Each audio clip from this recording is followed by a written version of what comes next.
freaking Royal Madman back here again. So I organized my jets. I have all the pilots and stuff in here right now. We're not going to be touching those. But I got all my mains. Right now I believe I got 130s in there. So we're going to pop those out. And basically we're not going to fine tune it. We're going to get it so my mains are somewhat close because I have no idea where they need to be. I got a major dead spot when I go straight to full throttle.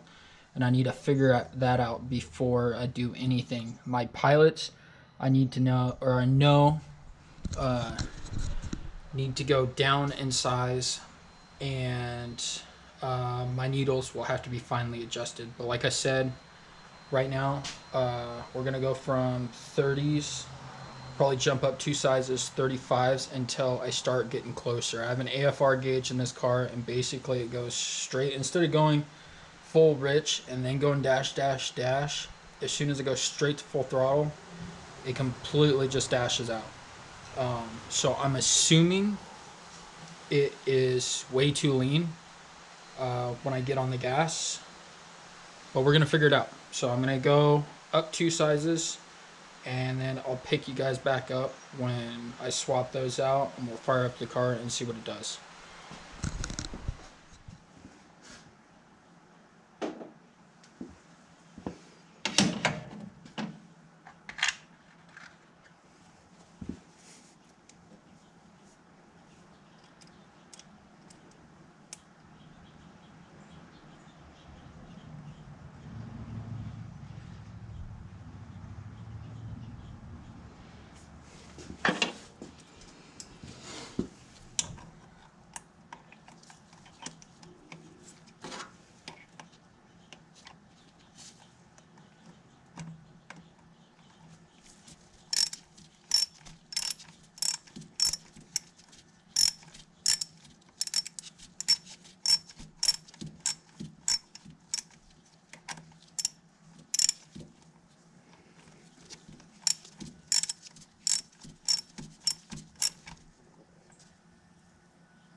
So these jets, you just want to barely snug them up.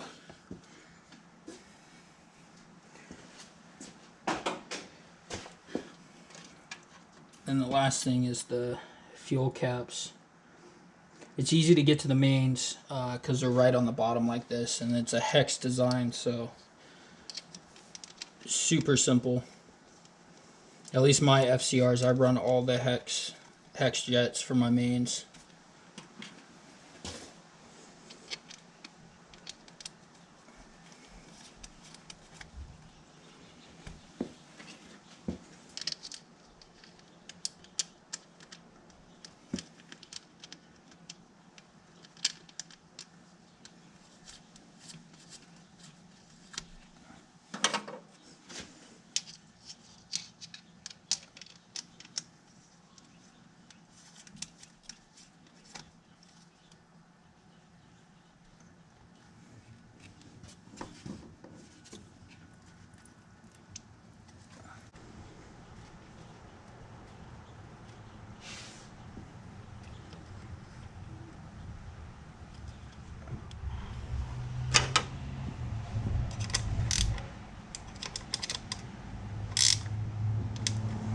Same thing with the fuel bowl caps, just snug. They have O-ring seals, so there's no reason to get crazy.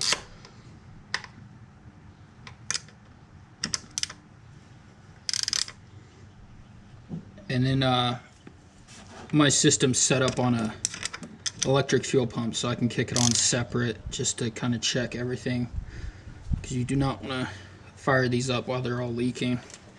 So I'll kick the fuel on really quick.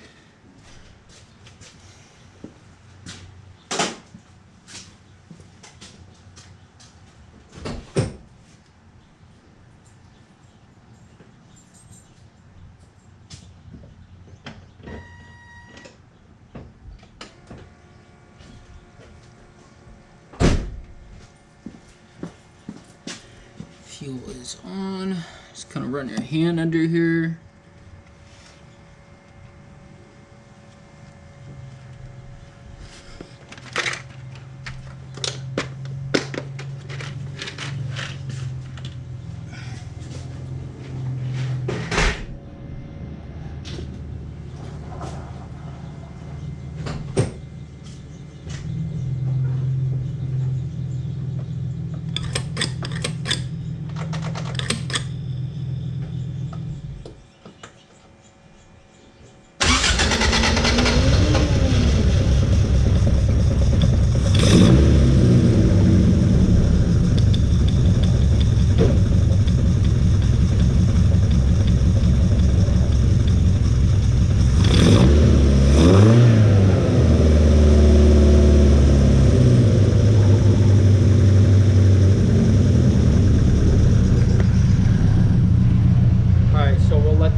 Second, then we'll give it some throttle, double check for leaks.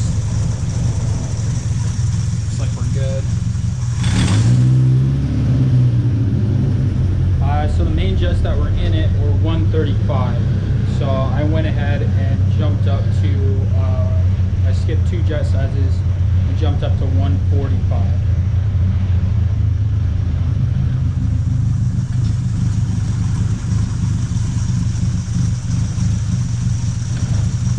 Changing the main shouldn't affect anything else, at least at this moment. Like I said, I'll tell you guys after we kind of get a rough idea of where I'm at on how to properly do it. If you're going to set up carbs, unless you know what you're doing, there's a way to go about it. And the way I'm doing it is not the way you want to do it. So, or if you're learning.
guys, freaking Royal Madman back here again.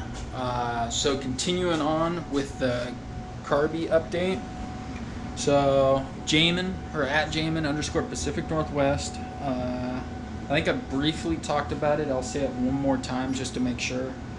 We ended up rejetting the mains and getting it like really good. Basically what we did was check the range of the AFRs the correct way by taking off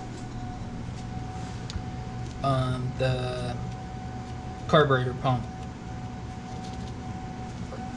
So that basically allowed us to drive the car without any like extra additives. So basically to check just where all of the jets were.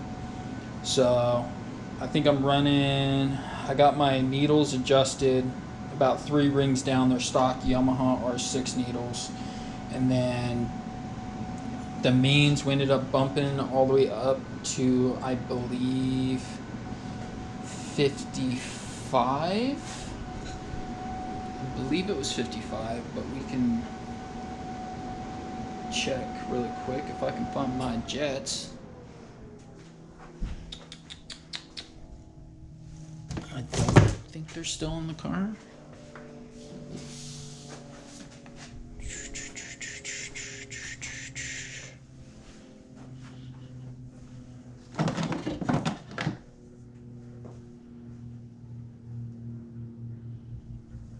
Be back in a second. Okay, here we go. Found the jet. So I can tell you exactly what we got in it. So we have 152 mains. We have stock adjustable needles on the 3rd ring. We have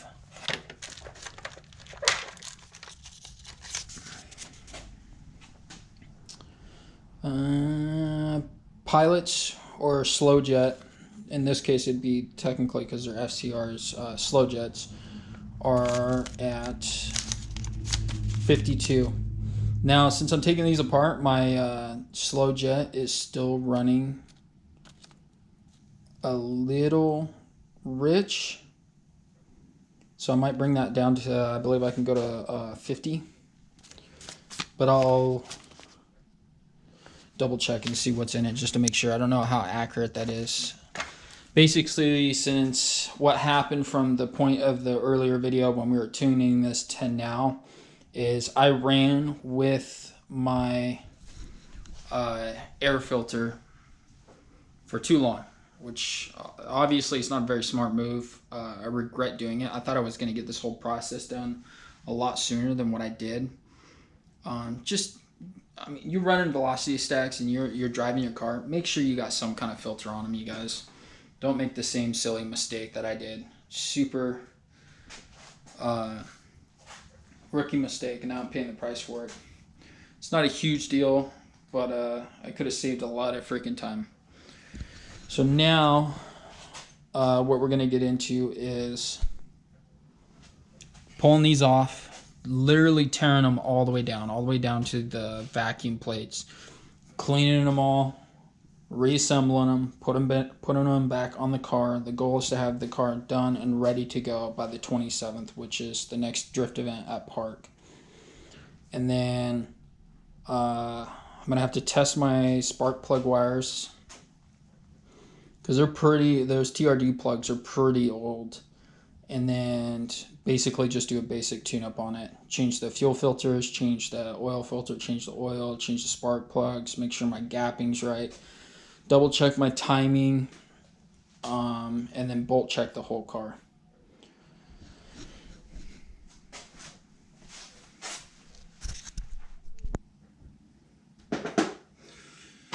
Alright, so now I'm going to pull them off. I got my couplers disconnected down at the intake. So I got all my hose clamps off. I have a stabilizer spring, which is back here. I don't know if you can see it sitting right there. That disconnected, throttle linkage disconnected, and my fuel disconnected. So we should be able to just wiggle them off. I mean, you can already see without that filter, because the backing plate kind of helps keep crud and stuff down here because this is where my air jets are for both my primary and my secondary. My primary is adjustable and my secondary is not. But if stuff gets in there, which I'm pretty sure it has, it's going to make the carbs act really freaking funny. Which is why I got to tear them down. I mean, you can just see how dirty it's gotten just over a week's time. So hopefully these haven't been off in a while because they've been pretty good to me. I haven't really had any issues with them. They're probably stuck on there.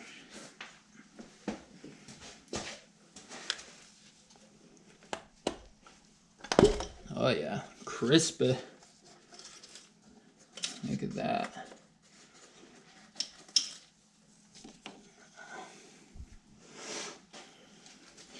Ta-da! Look at those. So good. Don't want to leak fuel everywhere.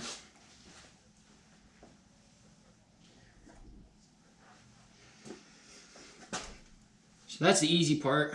While I'm at it, I'll probably clean up the block a little bit, repolish these up to make it look pretty. These are made by Dan ST Engineering. Things are freaking awesome. He makes small port and big port. He also makes a bunch of different styles of like intakes for depending on the carburetors that you're running. So you don't have to just run FCRs. You don't have to just run R1s or R6s. Tons of different options out there if you guys are thinking about doing this. But I'm going to go ahead and wrap up this video. I'm not quite sure how long or short it's going to be. I'll do an update on the car before final assembly on both the carburetors and getting the car running.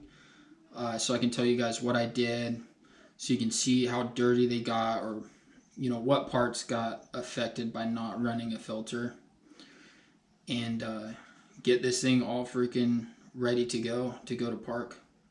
Super stoked. So stay tuned. I have a couple videos freaking lined up. There's probably going to be another one back to back or within a couple days after this one, just so I can get caught up. But hey, thanks for checking me out. Thanks for subscribing. I appreciate all you guys. Later.